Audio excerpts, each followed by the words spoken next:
मंडणगड तालुक्यातील नारगोली टेकडी घाटात रात्री 2:45 एसटी बसचा भीषण अपघात झाल्याची माहिती मिळाली आहे। ही बस वाकडा अंजरले परळ पालवणी मार्गे अशी मार्गस्थ झाली होती। बसचे चालक विनोद सोनवणे हे नव्यानेच महामंडळात रुजू झाले असल्याची माहिती प्राप्त होती।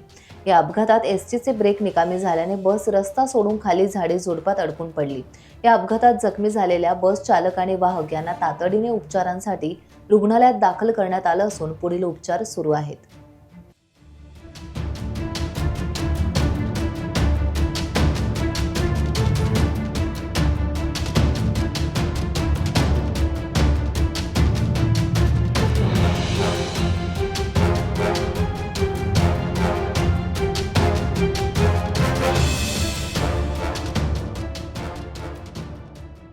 टाइम्स डिजिटलला लाईक करा, शेअर करा, सबस्क्राईब करा आणि बेल आयकॉन दाबायला विसरू नका। Times digital.